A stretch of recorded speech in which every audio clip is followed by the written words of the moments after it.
They all walked away without a single glance back, while I signed papers for $120,000 in debt just so he wouldn't die alone. 7 years later, they returned, not for him, but for his money. But this time, I'm the one who decides who gets what. The family that abandoned a dying man at his most vulnerable moment now sits across from me in $1,000 suits, demanding their rightful inheritance. They have no idea what's coming. My name is Harper Lewis, and I was 19 when I learned what abandonment really looks like. The fluorescent lights in the ICU waiting room buzzed overhead like dying insects as Dr. Martinez delivered the verdict with clinical precision. The stroke was massive. Even with aggressive treatment, his chances are less than 10%. We're looking at months of intensive care, possibly years of rehabilitation. The costs? He paused, glancing at the clipboard. Conservative estimate is $300,000 to $500,000. Mom didn't even blink. She sat there in her pressed blazer, the one she wore to real estate closings, calculating numbers in her head like she was pricing a house. Uncle Mark shifted uncomfortably in his chair, his wedding ring catching the harsh light as he drummed his fingers against his knee. Cousin Jessica stared at her phone, thumb scrolling through social media feeds while a man's life hung in the balance. "Doctor," Mom said finally, her voice steady and businesslike.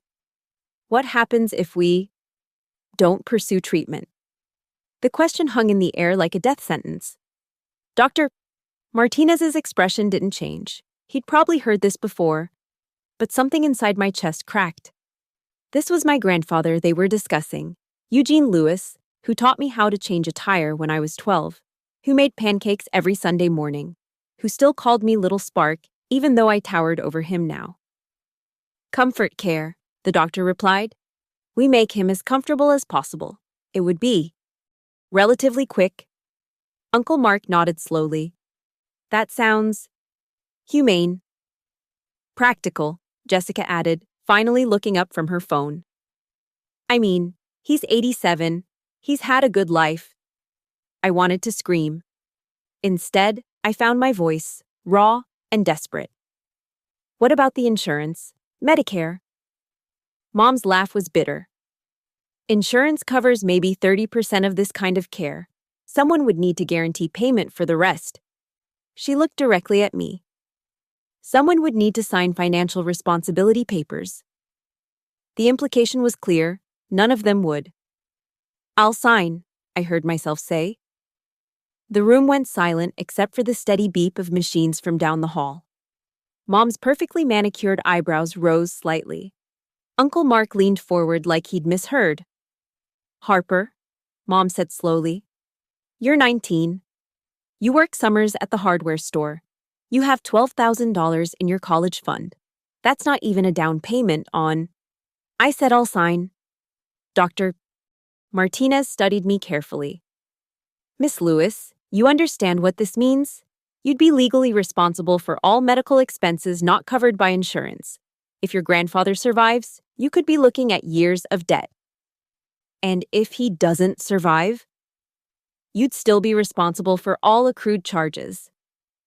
I thought about the college acceptance letter on my desk back home, Penn State Engineering. I thought about the scholarship I'd worked so hard for, the future I'd planned. Then I thought about Grandpa's hands, rough from 60 years of building and fixing things, teaching me that some things are worth more than money. "Where do I sign?" Mom stood abruptly. "This is ridiculous.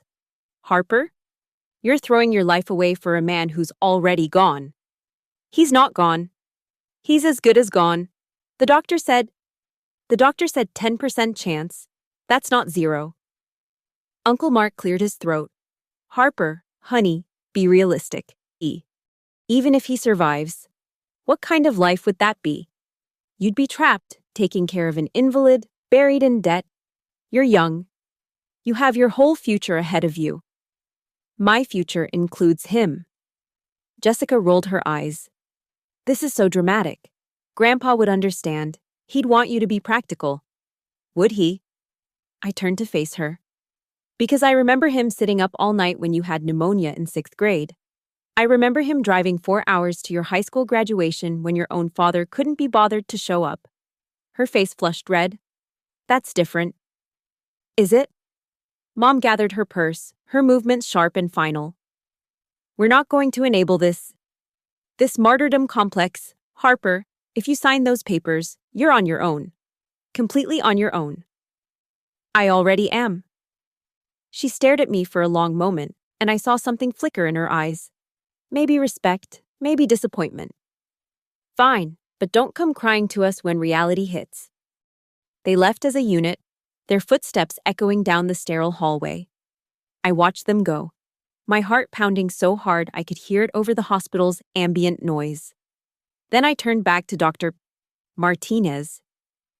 The papers, I said. He studied me with something that might have been admiration. Are you sure about this? I thought about Grandpa's workshop, the smell of sawdust and oil, the way he'd light up when I asked him to teach me something new. I thought about Sunday mornings and pancakes and the way he'd called me his little spark just 3 days ago. I'm sure. 20 minutes later, I was $120,000 in debt and completely alone. But down the hall, connected to machines and monitors, Eugene Lewis was still breathing, still fighting. And for the first time in my life, I knew exactly who I was. The janitor's closet became my second home. 3 weeks after signing those papers, I traded my summer job at the hardware store for a graveyard shift, mopping floors at St. Mary's Hospital. The irony wasn't lost on me. I was literally cleaning up other people's messes to pay for keeping one man alive. My shift started at 11 p.m. and ended at 7 a.m., which meant I could spend daylight hours in room 314, reading to a man who might not even hear me. The nurses grew accustomed to seeing me there, slumped in the uncomfortable vinyl chair, my voice hoarse from reading everything from newspaper articles to romance novels I'd grabbed from the hospital gift shop. Today's forecast calls for scattered showers, I'd tell him, as if he might need to know whether to bring an umbrella. The Tigers lost again, third game in a row. You'd be yelling at the TV right now. Sometimes I'd catch myself waiting for him to respond, to tell me I was reading too fast or that my baseball commentary was wrong.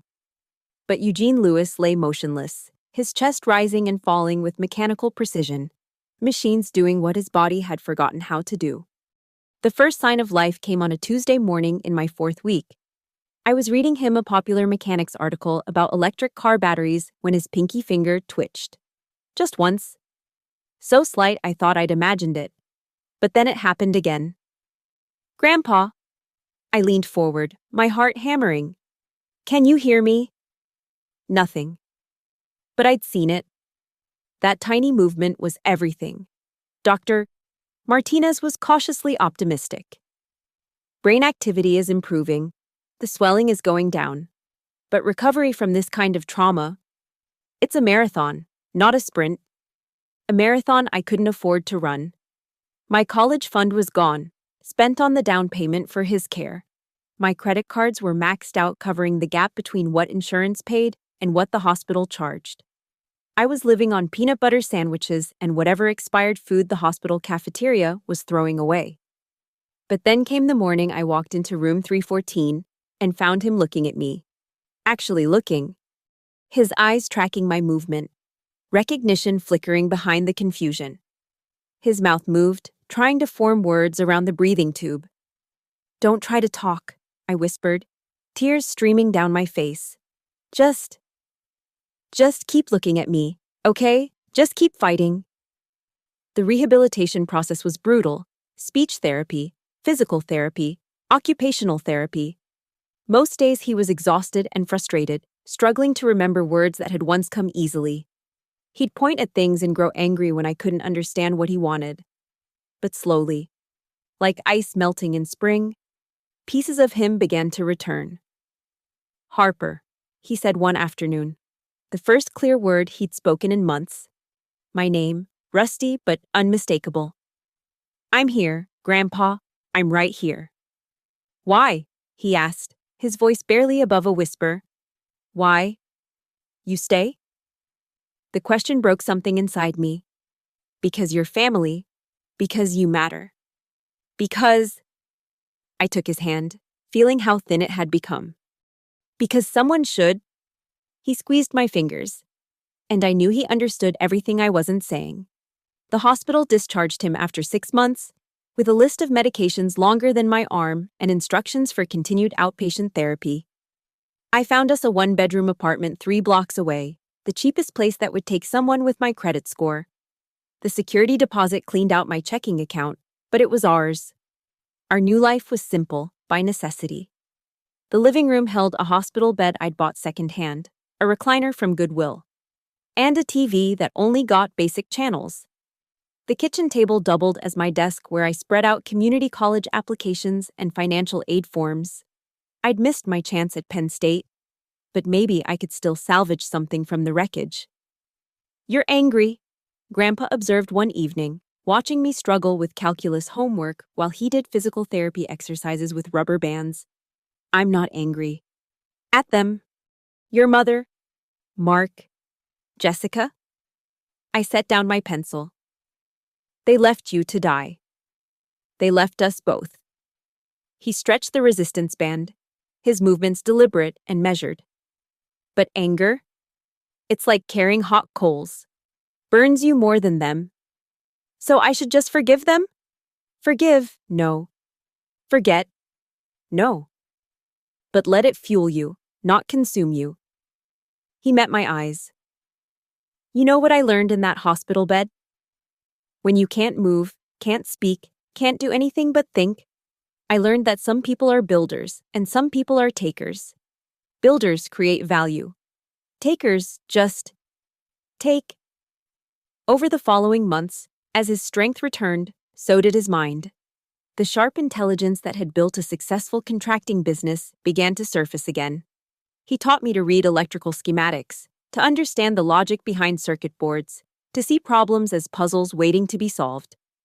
"Everything broken can be fixed," he'd say, showing me how to repair a neighbor's radio or troubleshoot a faulty lamp. "The question is whether it's worth the cost. But people are always worth the cost." I'd watch him work, his hands steady despite everything he'd been through, and I'd think about my family, about the choice they'd made and the choice I'd made, about the difference between the two.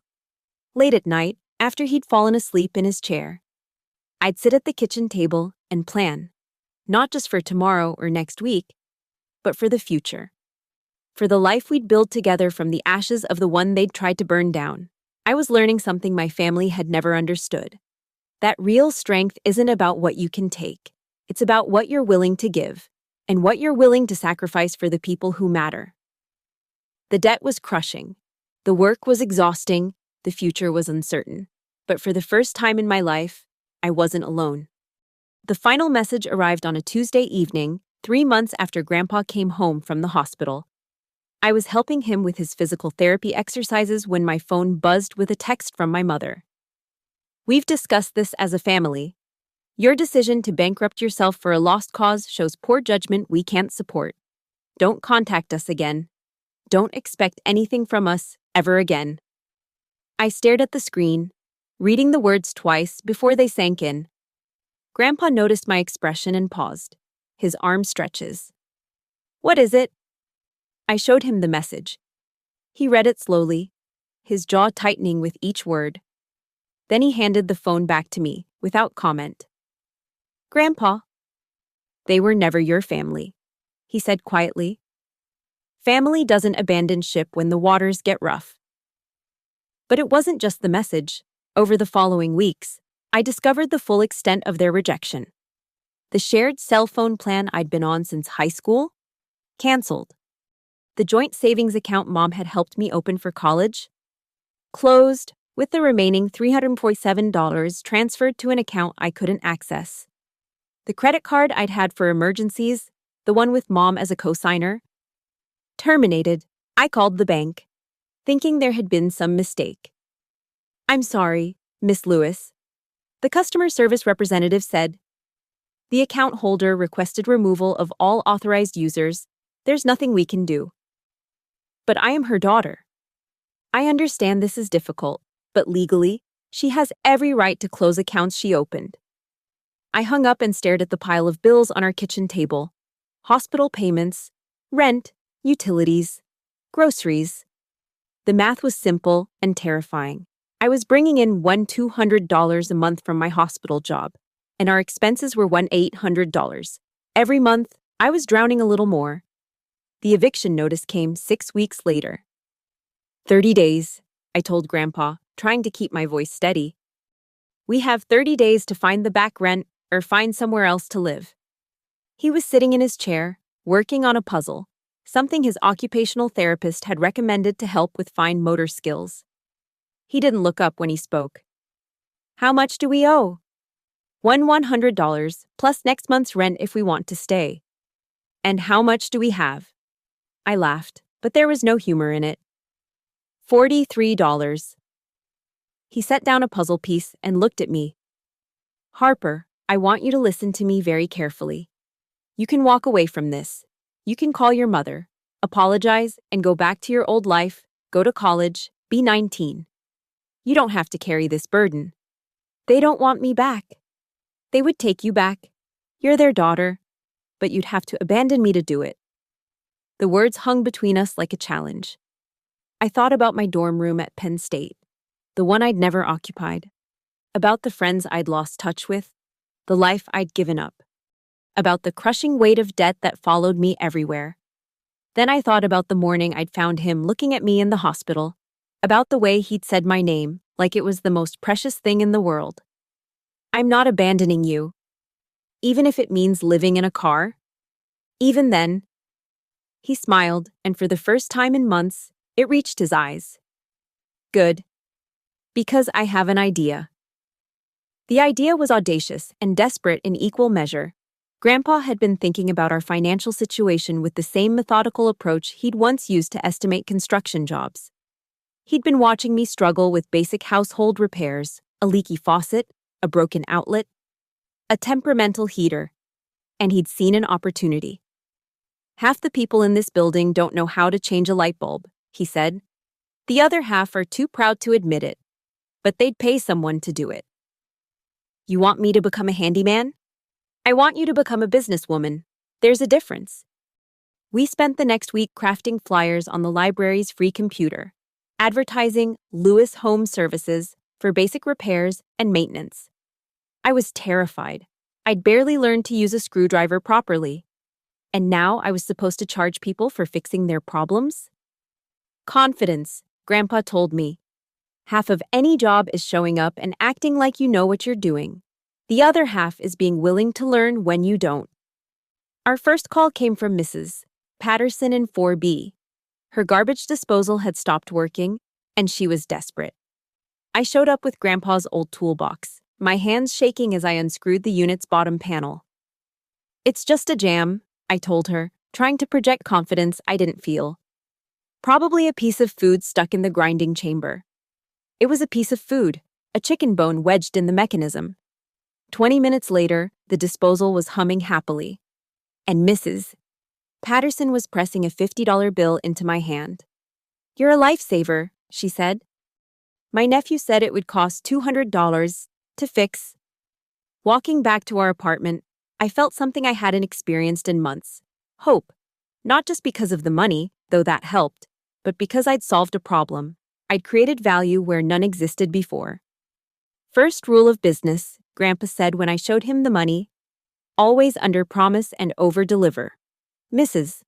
Patterson expected to pay $200 and got a $50 solution. She'll tell her friends. He was right.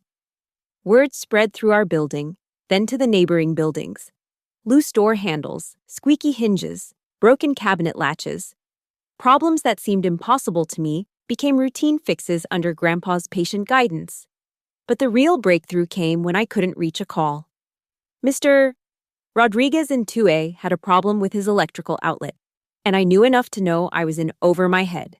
Instead of admitting defeat, I called Grandpa.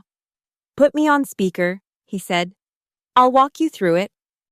For 20 minutes, he guided me through testing circuits, checking connections, and identifying the faulty wire.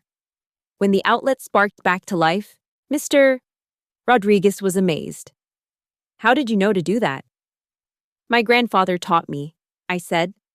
And for the first time in months, I felt proud of my family name. That night, over dinner of ramen noodles and canned beans, Grandpa laid out his vision. They didn't just cut you off, he said. They set you free. You're not tied to their expectations anymore, their timelines, their definitions of success. You can build something entirely your own. A handyman business? A life?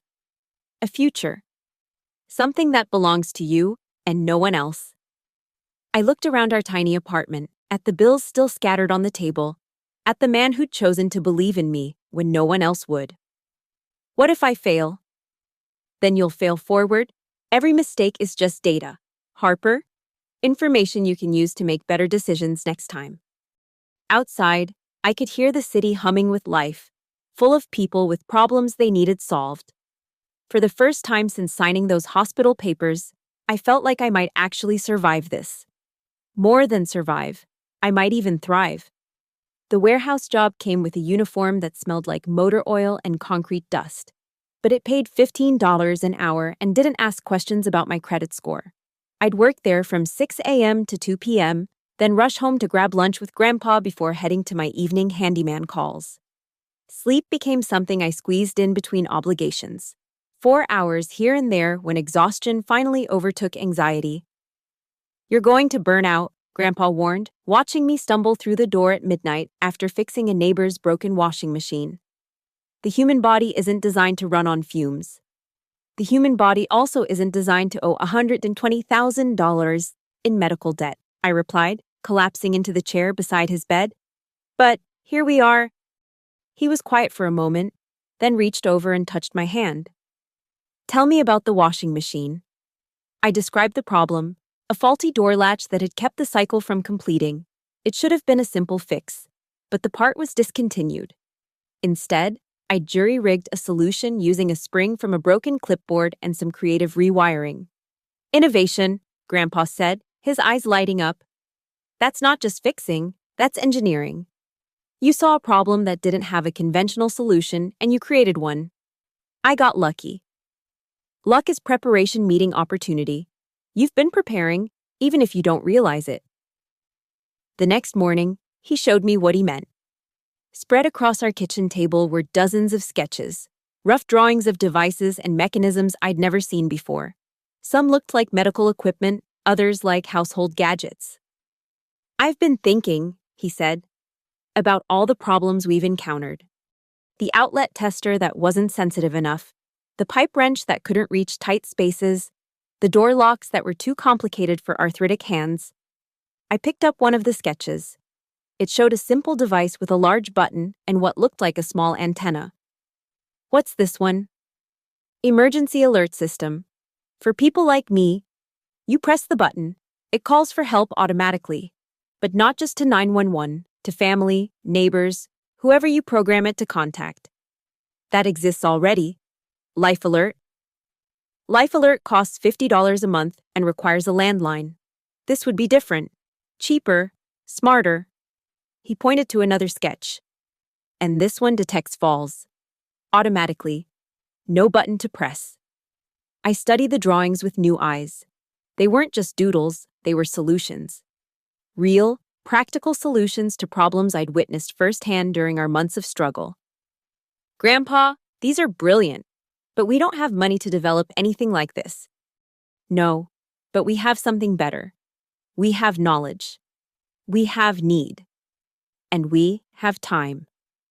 That evening, instead of watching TV, we sat at the kitchen table and talked through the technical challenges. How would the device detect a fall versus normal movement? What kind of battery life would be realistic? How could we make it affordable for people on fixed incomes? Start small, Grandpa advised. Pick one problem and solve it perfectly, then move to the next. We decided on the fall detection device. It seemed like the most urgent need. I'd seen too many elderly people living alone, terrified of falling and not being found for hours or days. My laptop was a second-hand Dell that took 5 minutes to boot up, but it had internet access. I spent my lunch breaks at the warehouse researching accelerometers, gyroscopes, and wireless communication protocols. Most of it was over my head. But I kept reading, kept learning. The breakthrough came from an unexpected source. Maria, one of my handyman clients, mentioned that her nephew was studying computer science at the community college. He's always talking about sensors and programming, she said. Maybe he could help? David Santos was 19 like me. But where I was learning everything through trial and error, he had actual training. When I showed him our sketches, his eyes widened. This is legit, he said, studying the fall detection design. The concept is sound. The execution would be challenging, but not impossible. What would we need? Arduino microcontroller, accelerometer module, Bluetooth chip, basic programming, maybe $50. In parts for a prototype? $50.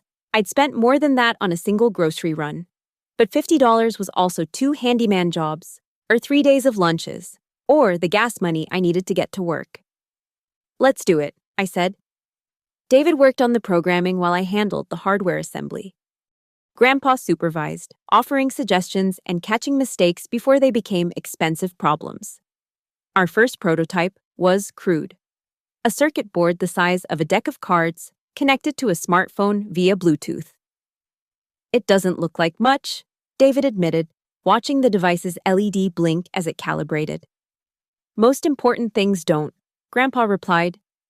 The Wright brothers' first plane looked like a bicycle with wings.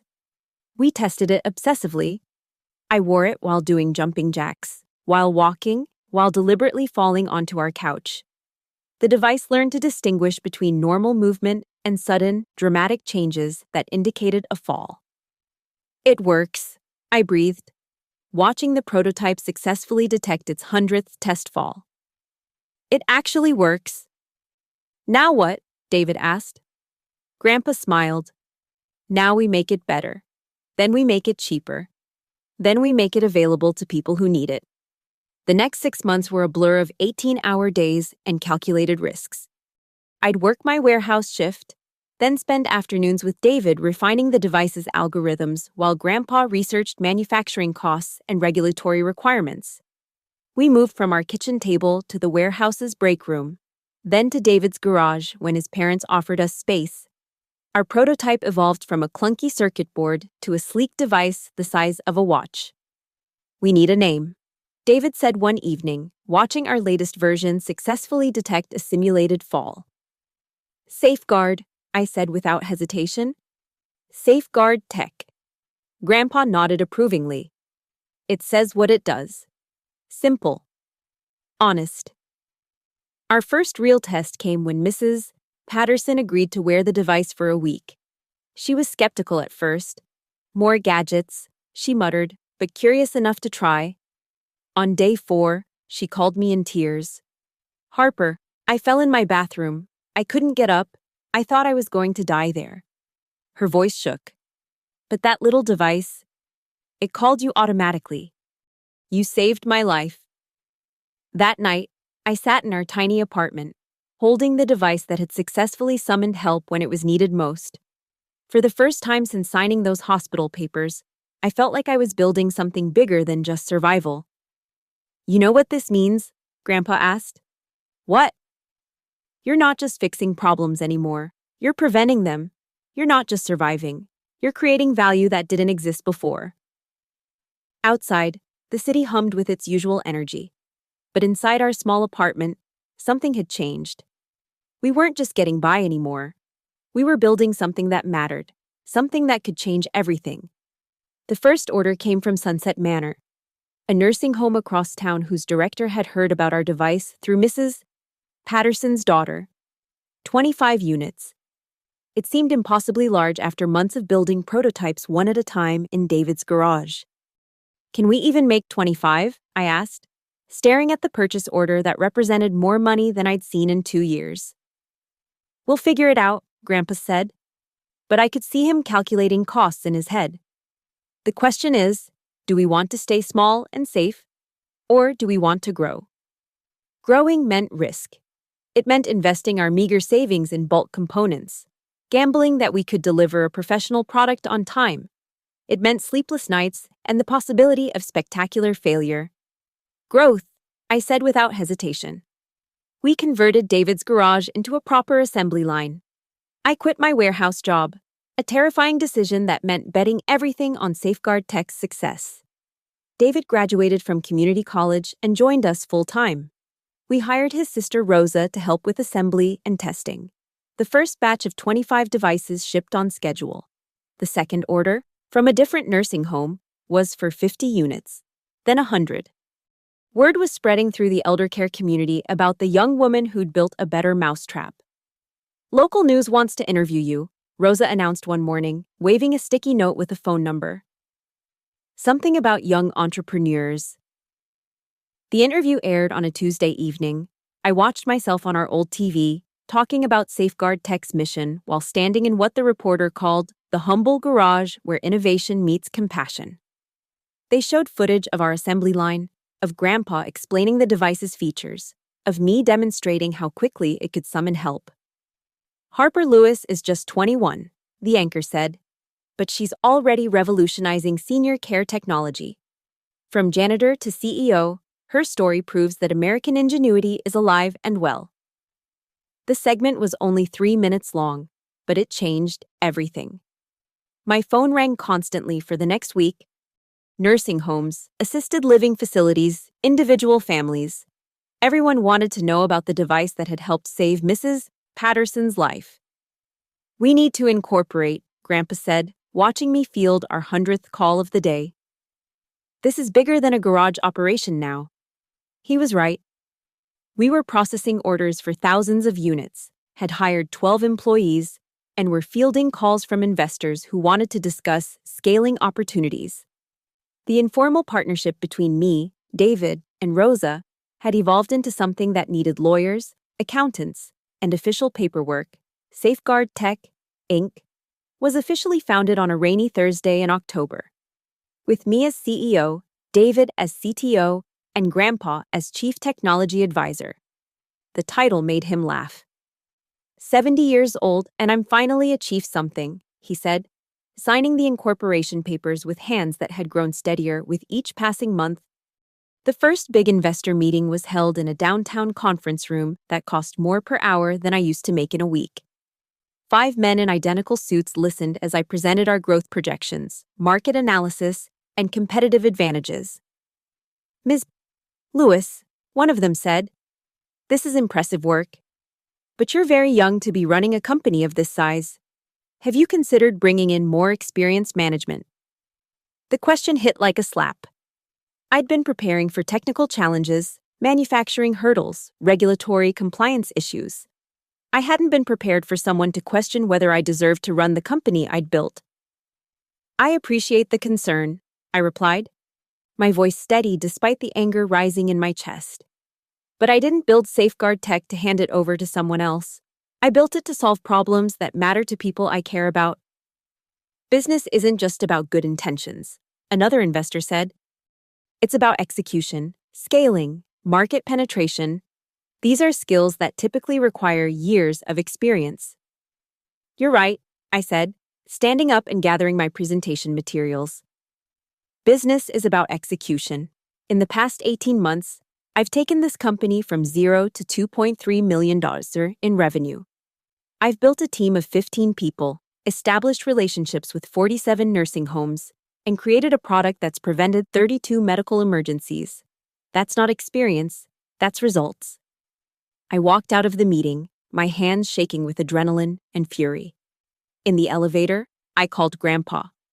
They wanted to replace me, I said, with someone more experienced. What did you tell them? I told them no and walked out. Good. You know what that means? That I'm probably an idiot who just threw away $1 million investment? No, he said, and I could hear the smile in his voice. It means you're finally thinking like an owner instead of an employee. Owners don't ask permission to run their companies. He was right. The next investor meeting went differently. Instead of presenting ourselves as young entrepreneurs looking for guidance, we presented ourselves as a profitable company considering strategic partnerships. The dynamic shifted immediately. Revenue projections look strong, the lead investor said. What's your plan for market expansion? We're exploring medical device distributors, I replied. And we're developing a consumer version for individual purchase. The B2B market has validated our technology. Now we want to make it accessible to families. Valuation: 12 million. The number had seemed impossible when David first suggested it. Now, sitting in that conference room with purchase orders worth millions of dollars and a waiting list of customers, it felt conservative. We're interested, the investor said.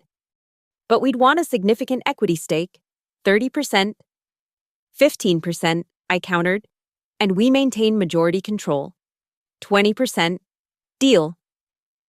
The handshake that followed represented more money than I'd dreamed possible 2 years earlier.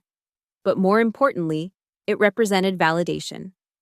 Proof that the scared 19-year-old who'd signed those hospital papers had grown into someone who could build something valuable. That night, I found Grandpa in his workshop, a converted spare bedroom where he'd been tinkering with improvements to our fall detection algorithm. The reporters want to call you the youngest female CEO in the medical device industry, I told him. What do you want them to call you? I thought about it. Someone who kept her promise. What promise? The one I made to you in that hospital room, that you wouldn't be alone. Why? He set down his tools and looked at me with eyes that had seen me transform from a desperate teenager into a woman who'd built something from nothing. You know what the best part is? He said. What? They don't even know yet. The family that walked away.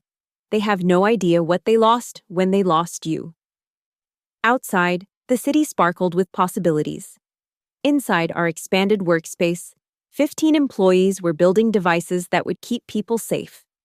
And somewhere in the back of my mind, I was already planning the next innovation, the next problem to solve, the next way to prove that being abandoned had been the best thing that ever happened to me. The scared girl who'd signed those hospital papers was gone. In her place was someone who'd learned that family isn't about blood. It's about who shows up when everything falls apart, and who stays long enough to help you build something better. I found him on a Tuesday morning, sitting peacefully in his favorite chair by the window. The newspaper was folded neatly on his lap, his reading glasses perched on his nose, and his face held the serene expression of someone who'd simply decided it was time to rest. The book he'd been reading, a biography of Benjamin Franklin, lay open on the side table, a bookmark carefully placed at page 207. He looked like he was sleeping, but I knew better.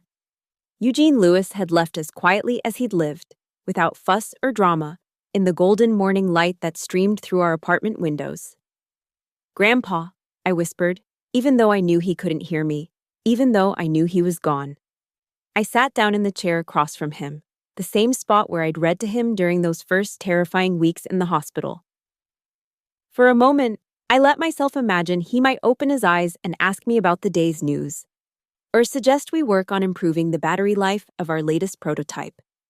But Eugene Lewis was done building, done teaching, done fighting. The funeral was small and dignified, held at the community center where he'd once taught woodworking classes to neighborhood kids. David spoke about his wisdom and patience. Rosa talked about how he'd treated her like a granddaughter from the day they met. Mrs. Patterson, now 87 and still wearing her safeguard device, shared stories about his kindness. I'd written a eulogy but found myself unable to speak when my turn came. Instead, I stood at the podium and looked out at the modest gathering of friends, neighbors, and employees who'd come to honor a man who'd understood that real wealth wasn't measured in dollars, but in the lives you touched. He taught me that fixing things isn't about tools. I finally managed. It's about caring enough to try when everyone else walks away. The service ended with a recording of his favorite song, What a Wonderful World, by Louis Armstrong. As the last notes faded, I noticed movement near the back of the room. 3 figures in expensive black clothing, standing awkwardly by the door like they'd wandered into the wrong event. My mother, Uncle Mark, Cousin Jessica. 7 years. 7 years of silence, and they'd chosen his funeral to make their grand reappearance. They approached me during the reception, their faces arranged in expressions of appropriate grief. Mom wore a black dress that probably cost more than most people's monthly rent. Uncle Mark had gained weight and lost hair, but his watch still gleamed with the kind of confidence that came from never having to choose between groceries and medicine. Jessica looked exactly the same, just older. Her Instagram perfect makeup carefully applied to suggest sorrow without actual tears. "Harper," Mom said, her voice pitched to carry the right amount of warmth. "We're so sorry for your loss. Your loss, not our loss. Not we've lost him, too." As if Eugene Lewis had been my responsibility alone for the past 7 years. "Thank you for coming," I replied, my voice carefully neutral. "He looks peaceful," Uncle Mark offered, glancing toward the closed casket. "I'm sure he's in a better place now." "He was in a good place," I said. "For 7 years, he was in a very good place." Jessica stepped forward, her expression softening in a way I remembered from our childhood. "Harper, we know things were complicated after the hospital, but we're family. We should be here for each other." Family. The word hung in the air like a challenge. I looked at these 3 people who'd shared my childhood, my DNA, my last name, who'd walked out of a hospital room and never looked back. "Where were you?" I asked quietly. "Where were you when he was learning to walk again? When he was struggling to remember words? When he was teaching me to rebuild my life from nothing? We thought," Mom began, then stopped. "We thought you'd made your choice." "I did make my choice. You made yours too." The conversation was interrupted by our lawyer, Mr. Davidson, who'd been handling Safeguard Tech's legal affairs. He approached with a manila envelope and the kind of expression that suggested official business. "Ms. Lewis," he said, "I hate to intrude, but we should discuss the estate matters. Perhaps somewhere more private." We moved to the community center's small office, where Mr. Davidson spread out the papers that would determine how Eugene Lewis's final wishes would be honored. My family followed, their grief suddenly taking on a sharper, more focused quality. "The will is straightforward," Mr. Davidson began. "Mr. Lewis updated it 6 months ago. He leaves his personal effects to various friends and neighbors, with one exception." He handed me a small wooden box I'd never seen before. Inside was a pocket watch, tarnished with age but still ticking steadily. "This was his father's." Mr. Davidson continued. "He wanted you to have it, along with a letter." I opened the envelope with trembling hands. Grandpa's handwriting, still steady despite his age. "Harper, time is the only thing we can't fix once it's broken. You gave me 7 years I wouldn't have had. You gave me purpose when I thought I was finished. You gave me the chance to see you become the woman I always knew you could be. The watch is to remind you that every moment matters, especially the ones we choose to spend with people we love. Eugene." "That's very sweet," Jessica said, her voice tight. "But what about the rest of the estate, the house, the investments?" Mr. Davidson consulted his papers. "There is no house. Mr. Lewis sold his property in 2018 to help cover medical expenses. As for investments," he paused, looking directly at me.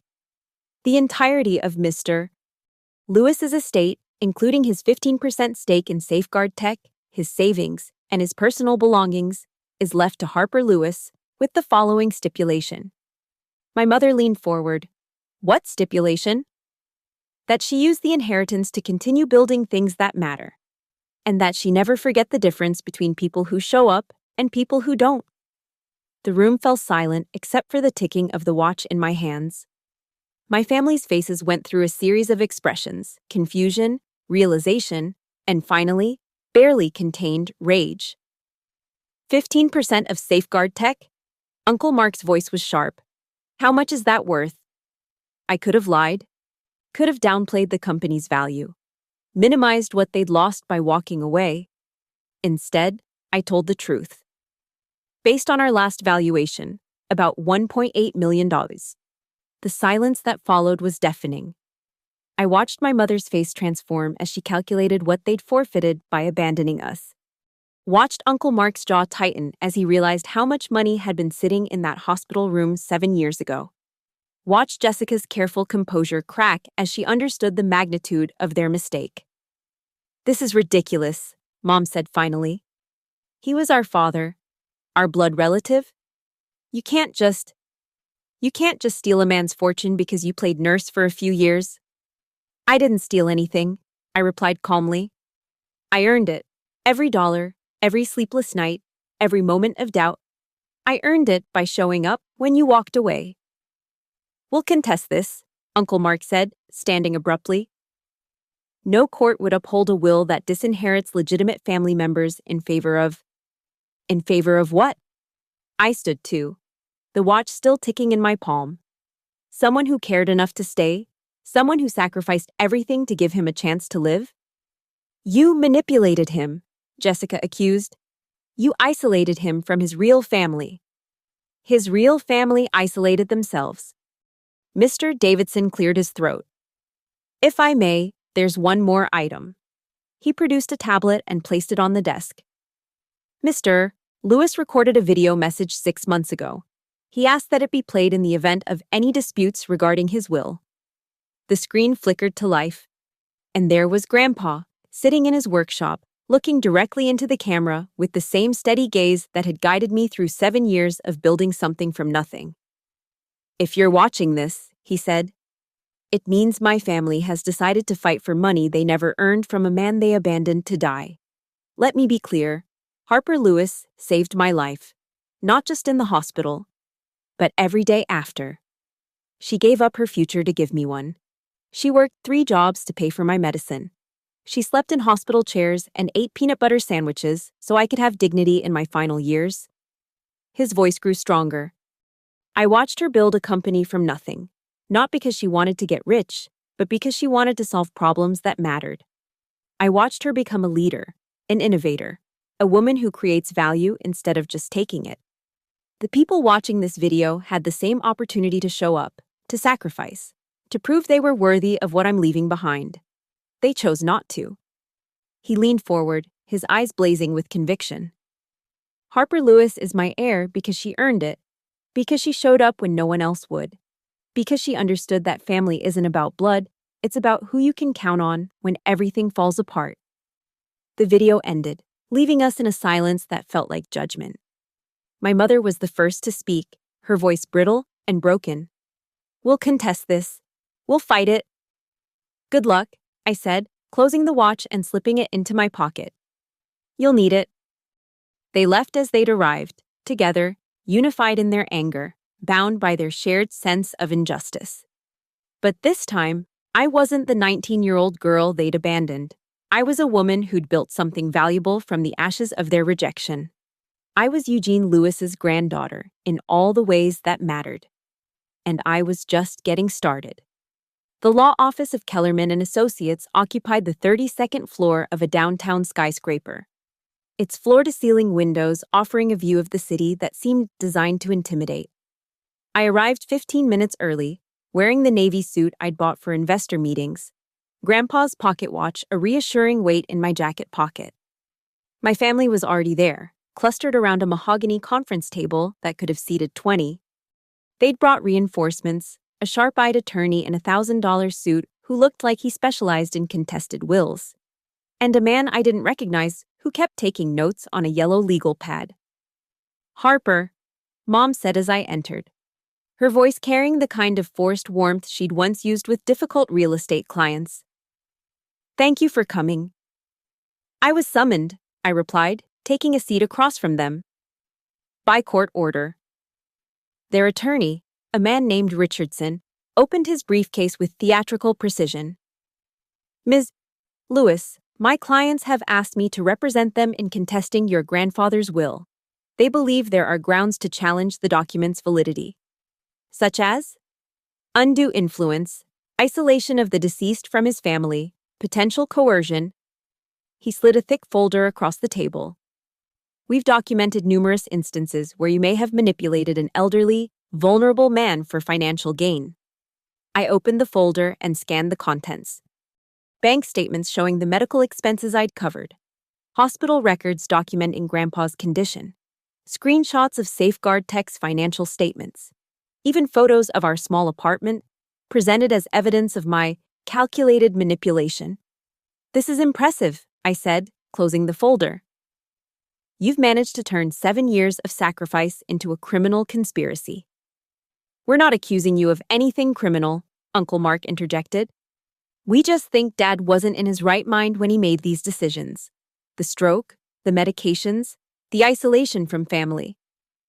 The isolation you created, I interrupted. When you walked out of that hospital room and never looked back. We made a difficult decision based on medical advice, Jessica said, her voice defensive. The doctors said his chances were minimal.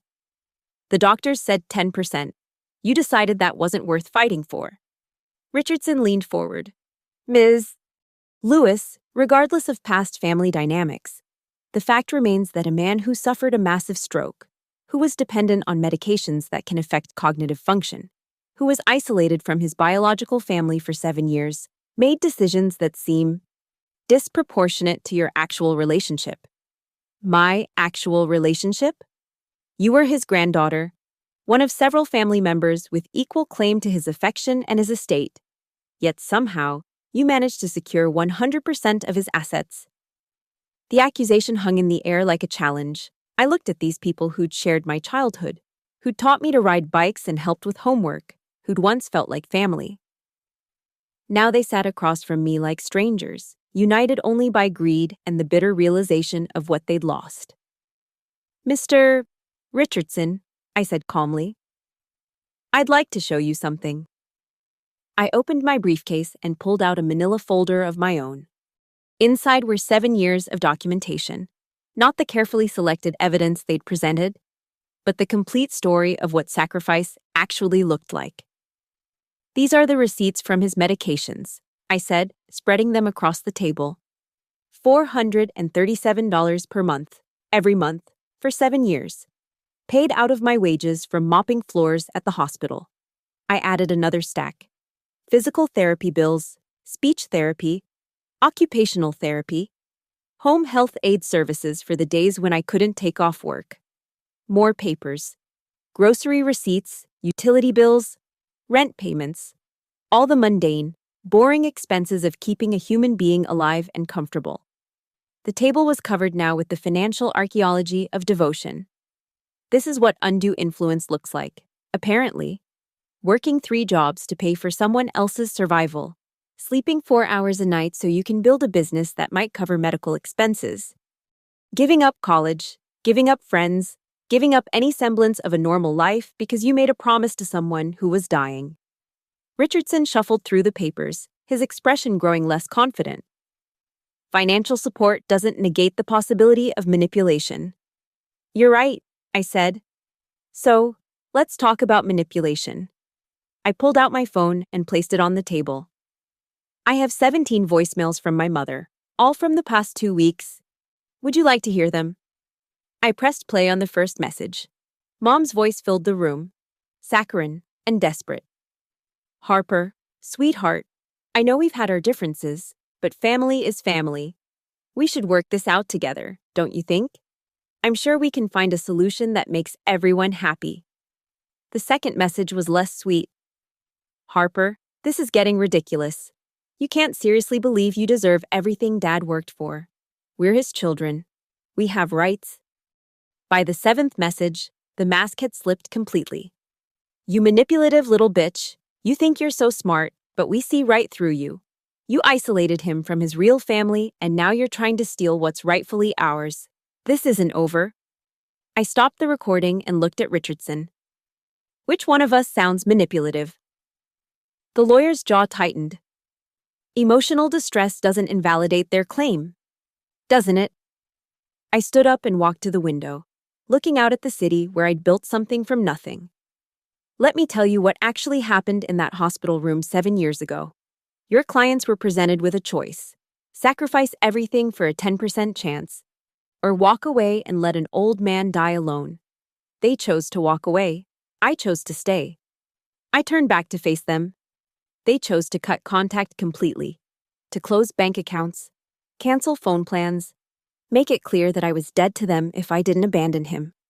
I chose to work 3 jobs and live on ramen noodles so he could have his medications. Harper, Mom started. I'm not finished. My voice was steady, but there was steel in it. They chose to ignore every birthday, every holiday, every milestone for 7 years. I chose to be there when he took his first steps after the stroke, when he spoke his first words, when he taught me to build something that would help other people avoid what we went through. I walked back to the table and placed my hands on the evidence of their greed. They chose to show up at his funeral in designer clothes, grieving for cameras, performing sorrow for an audience. I chose to hold his hand while he died, in the same chair where I'd read to him for 7 years. Richardson was taking notes furiously, but I could see the doubt in his eyes. Ms. Lewis, regardless of your dedication, the law recognizes biological family relationships. Your grandfather's children have inherent rights to his estate. Do they? I smiled, but there was no warmth in it. Because I have something else to show you. I pulled out the final document from my briefcase. This is a psychological evaluation of Eugene Lewis, conducted 6 months before his death. At my request, because I knew this day would come. Richardson took the document, his face paling as he read. Dr. Patricia Winters, licensed clinical psychologist, states that Mr. Lewis was of sound mind, showed no signs of cognitive impairment, and demonstrated clear understanding of his decisions regarding his estate. That's impossible, Jessica protested. He had a stroke. He was on medication. He was recovered, I said. Fully recovered, sharp as the day I met him. And he understood exactly what he was doing when he cut you out of his will. I opened my briefcase one more time and pulled out a thick stack of papers. These are statements from his doctors, his physical therapists, his neighbors, and his friends. 37 people who interacted with Eugene Lewis regularly during his final years. Every single one of them will testify that he was mentally competent, that he spoke often and clearly about his intentions regarding his estate, and that he expressed gratitude for my care while expressing disappointment in his biological family's absence. The room fell silent except for the ticking of the pocket watch in my jacket. I could see the exact moment when Richardson realized his case was hopeless. When Mom understood that her carefully constructed narrative was crumbling. When Uncle Mark and Jessica began to grasp the full magnitude of their mistake. Furthermore, I continued. I have video recordings of conversations with my grandfather, made with his full knowledge and consent, in which he explicitly states his reasons for leaving his estate to me. I have his medical records showing complete cognitive recovery. I have financial records proving that every dollar of his money was spent on his care or invested in the company we built together. I closed my briefcase and stood up. Most importantly, I have 7 years of proof that when it mattered most, when he was dying and alone and afraid, I was the one who stayed. I was the one who chose love over convenience. I was the one who earned what he left me. Richardson cleared his throat. Ms. Lewis, my clients are prepared to offer a settlement. Perhaps we could discuss. No. The word came out sharp and final. There will be no settlement, no negotiation, no compromise. I reached into my jacket and pulled out an envelope, placing it on the table in front of my mother. This is from your father. He asked me to give it to you if you ever tried to contest his will. With shaking hands, she opened the envelope and read the single sheet of paper inside. Her face crumpled as she read, and for the first time in 7 years, I saw genuine emotion in her eyes. What does it say? Uncle Mark demanded. Mom's voice was barely a whisper. You walked away. She looked up at me, and I saw something I'd never seen before in her expression, recognition of what she'd lost. Not just money, but the chance to be the daughter who stayed, the family member who mattered, the person who earned love instead of just expecting it. You walked away, she repeated, and this time it sounded like a confession. I picked up my briefcase and headed for the door. Yes, I said without looking back. You did. The elevator doors closed behind me with a soft chime, sealing away the wreckage of my family's final desperate gambit.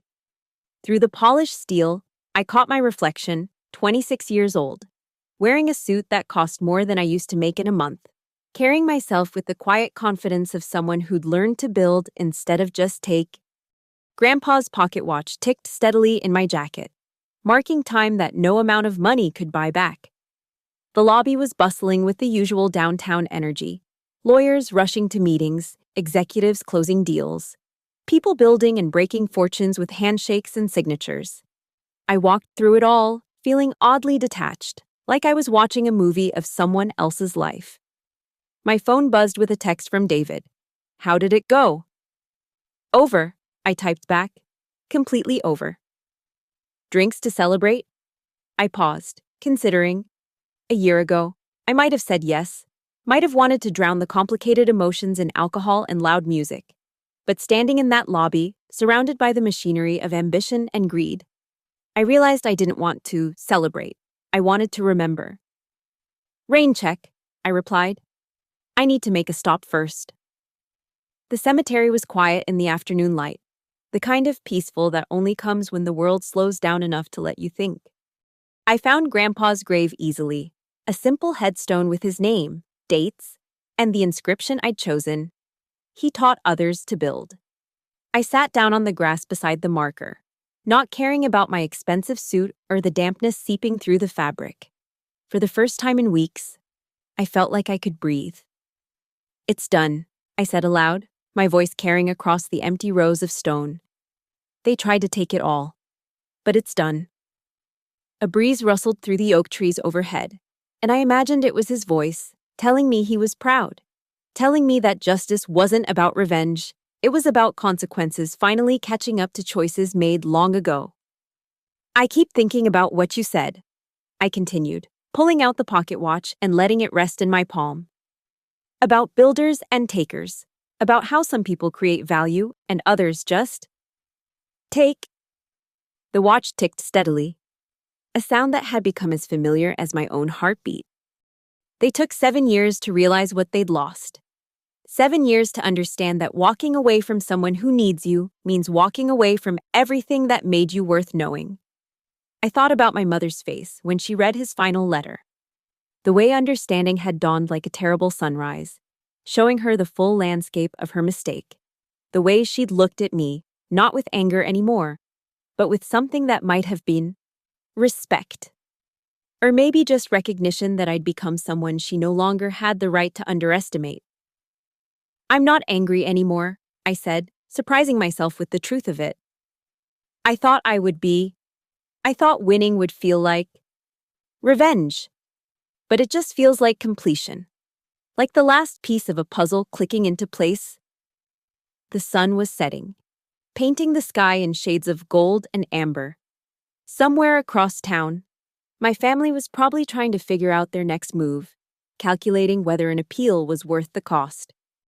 Somewhere else, Safeguard Tech employees were heading home from another day of building devices that would keep people safe. And somewhere in between, I was learning what it meant to be the person who stayed. "They'll never understand," I continued, my voice growing stronger. "They'll never understand that what they lost wasn't just money. It was the chance to be the people who mattered when it counted. The chance to be family instead of just relatives." I stood up, brushing grass from my skirt, and placed my hand on the cool stone of his headstone. "I learned something today, Grandpa. I learned that winning isn't about getting everything you want. It's about becoming someone who deserves what they have." The pocket watch slipped back into my jacket, its steady rhythm a reminder that time was the only currency that really mattered. And I'd spent mine well. As I walked back toward my car, I felt something I hadn't experienced in 7 years. Complete certainty about who I was and where I belonged. I was Eugene Lewis's granddaughter, not because of blood or biology, but because of choice, because of sacrifice, because of love that showed up when everything else walked away. I was Harper Lewis, CEO of Safeguard Tech, holder of 12 patents, employer of 43 people, and creator of technology that had prevented hundreds of medical emergencies. But more than that, I was someone who'd learned that real family isn't about who you're related to. It's about who you choose to become for the people you love. The setting sun painted everything in golden light as I drove home. And I thought about tomorrow, about the new prototypes we were developing, the lives we might save, the problems we might solve, about building something that would outlast the people who'd tried to tear it down. My phone rang as I pulled into my driveway. Mom's name appeared on the screen, and for a moment, I considered not answering. But then I thought about Grandpa, about the man who'd taught me that real strength wasn't about holding grudges. It was about building something better from the pieces left behind. "Hello, Mom." "Harper." Her voice was different now, smaller, more honest. "I just wanted to say, I'm proud of you, for what you built, for who you became." "Thank you. I know it's too late for apologies. I know we can't undo what we did. But I wanted you to know that your grandfather was right about you. You were always the one who understood what family really meant." I sat in my car, watching the last light fade from the sky, holding a phone conversation that was 7 years too late but somehow still worth having. "I learned from the best," I said. "Yes," she whispered. "You did." After she hung up, I sat in the gathering darkness, thinking about second chances and the courage it takes to build something from nothing. About the difference between earning something and inheriting it. About the quiet satisfaction of knowing that when everything fell apart, I was the one who stayed. And I was the one who would keep building, one day at a time, one decision at a time, one choice at a time, until I became the kind of person who deserved every good thing that came my way. The pocket watch ticked steadily in my jacket, marking time that belonged to me now. All of it earned. All of it mine. Thank you for listening to this story of family, sacrifice, and the courage to build something meaningful from life's most difficult moments. I'd love to hear where you're listening to this from. Are you at home, commuting, or perhaps taking a quiet moment during your day? Please leave a comment below sharing your location and your thoughts on Harper's journey. Don't forget to subscribe to the channel and share what resonated most with you about this story of resilience and redemption.